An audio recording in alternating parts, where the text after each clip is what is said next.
সম্মানিত ভাই এবং বোনেরা, আসসালামু আলাইকুম। আশা করি আপনারা সবাই ভালো আছেন। আজকে অনলি মাত্র একটা ওষুধ দিয়ে আপনারা কিভাবে আপনার দেশি মুরগিগুলোকে সারা বছর সুস্থ রাখবেন সেটা আমি আপনাদের সঙ্গে বিস্তারিত শেয়ার করব। অবশ্যই আপনারা ভিডিওটা না টেনে শেষ পর্যন্ত দেখবেন, তার কারণ এখন কিন্তু সবচেয়ে বেশি দেশি মুরগিগুলো মারা যাচ্ছে ঝিমানো রোগের কারণে। আর এই ঝিমানো রোগ থেকে আপনারা কিভাবে আপনার দেশি মুরগিকে সুস্থ রাখবেন সেটা আমি বিস্তারিত আপনাদেরকে কি ওষুধ খাওয়ালে সুস্থ হবে ইনশাল্লাহ সেটা আমি আপনাদের সঙ্গে শেয়ার করবো। তো অবশ্যই আপনারা ভিডিওটা না টেনে শেষ পর্যন্ত দেখবেন। তো আমরা যারা গ্রামে বাস করি, বিশেষ করে আমরা যারা গ্রামে বাস করি, আমাদের কিন্তু মূল সমস্যাই হচ্ছে জীবাণু রোগ। আর এই জীবাণু রোগের কারণেই কিন্তু সবচেয়ে বেশি আমাদের দেশি মুরগির বাচ্চা বা মুরগিগুলো কিন্তু মারা যেয়ে থাকে। আর এই মারা যাওয়ার কারণেই কিন্তু আমরা বাণিজ্যিকভাবে আমরা কিন্তু দেশি মুরগির খামারটা করতে পারতেছি না। তার কারণ বাণিজ্যিকভাবে খামার করতে হলে কিন্তু আমাদের কিন্তু আসলে দেশি মুরগি সম্পর্কে পূর্ণ ধারণা নিয়েই কিন্তু আমাদেরকে খামার করতে হবে। আপনারা যারা খামার শুরু করতে চাচ্ছেন, আমি বলবো যে অবশ্যই আপনারা 5টা 3টা 7টা এরকম মুরগি কিনেও কিন্তু আপনারা আপনার দেশি মুরগির খামারটা কিন্তু আপনারা করতে পারবেন খুব সহজে অল্প টাকার মধ্যে। আর খামারটা আপনারা দু ধরনের করতে পারবেন, একটা হচ্ছে ছেড়ে দিয়ে মুরগিটা পালন করতে পারবেন, আর একটা পদ্ধতি হচ্ছে আপনার খাঁচা পদ্ধতিতে আপনারা মুরগিটা লালন পালন করতে পারবেন।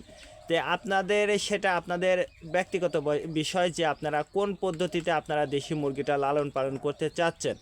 তো আমি মনে করব যে আপনারা যদি ছেড়ে দিয়ে মুরগিটা লালন পালন করেন সেক্ষেত্রে আপনার মুরগিগুলো কিন্তু সবচেয়ে বেশি লাভবান হবেন। আর যদি আপনি ছেড়ে দিয়ে মুরগিটা লালন পালন করতে না পারেন সেক্ষেত্রে কিন্তু আপনার খাবার খরচটা বেড়ে যাবে এবং আপনার লাভাংশটাও কিন্তু কমে যাবে। এই জন্য আমি আপনাদেরকে বলবো যে অবশ্যই আপনারা ছেড়ে দিয়ে মুরগিটা পালন করলে আপনার লাভাংশটা কিন্তু বেশি হবে ইনশাল্লাহ।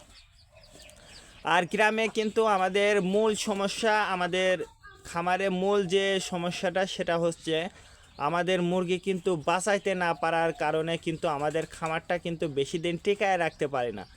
আমরা যদি সঠিক নিয়মে সঠিক পদ্ধতিতে যদি আমরা দেশি মুরগিটা লালন পালন করতে পারি সেক্ষেত্রে কিন্তু দেখবেন যে ইনশাল্লাহ আমাদের দেশি মুরগিগুলো কিন্তু সুস্থ থাকবে 12 মাস। আর আমরা 12 মাস সুস্থ রাখার জন্য কিছু নিয়ম পদ্ধতি, বিশেষ করে এই শীতের সময় আমাদের কিন্তু সবচেয়ে বেশি মুরগিগুলো কিন্তু মারা গিয়ে থাকে। তার কারণ এই মুরগিটা শীতের সময় মারা যাওয়ার কারণ হচ্ছে ঠান্ডা জনিত সমস্যা, এবং শীতের সময় কিন্তু 3টা রোগ বেশি হয়। 3টা রোগটা কিন্তু বেশি হয়। প্রথম যে রোগটা হয় সেটা হচ্ছে রানীক্ষেত। রানীক্ষেত রোগটা যদি আপনার মুরগির হয়ে থাকে তাহলে কিন্তু আপনার মুরগিটা সবচেয়ে বেশি মারা যাবে। তারপরে যে রোগটা হয় সেটা হচ্ছে ঠান্ডাজনিত সমস্যা। আর এই ঠান্ডাজনিত সমস্যার কারণেও কিন্তু সবচেয়ে বেশি মুরগিটা মারা যায়। তারপরে যে সমস্যাটা হয় সেটা হচ্ছে আমাশাজনিত সমস্যা। এই 3টা রোগের কারণেই কিন্তু আমাদের দেশি মুরগিগুলো কিন্তু সবচেয়ে বেশি মারা গিয়ে থাকে। আর এইভাবে যদি আপনারা সঠিক নিয়মে যদি আপনারা মুরগিটা পালন করতে পারেন তাহলে দেখবেন যে ইনশাল্লাহ আপনার মুরগির খামারটা বৃদ্ধি পাবে এবং আপনার মুরগিটাও কিন্তু মুরগির সংখ্যাও কিন্তু দিন দিন বৃদ্ধি পাবে। তো যেহেতু আমি একটা ওষুধের কথা বলেছি সেটা হচ্ছে এই যে মাইক্রোনিড। এই মাইক্রোনিড ওষুধটা যদি আপনারা নিয়ম করে যদি খাওয়াইতে পারেন তাহলে দেখবেন যে ইনশাল্লাহ আপনার দেশি মুরগিটা সারা বছর সুস্থ থাকবে। তো আজকে এ পর্যন্ত, ভালো থাকবেন, আল্লাহ হাফেজ।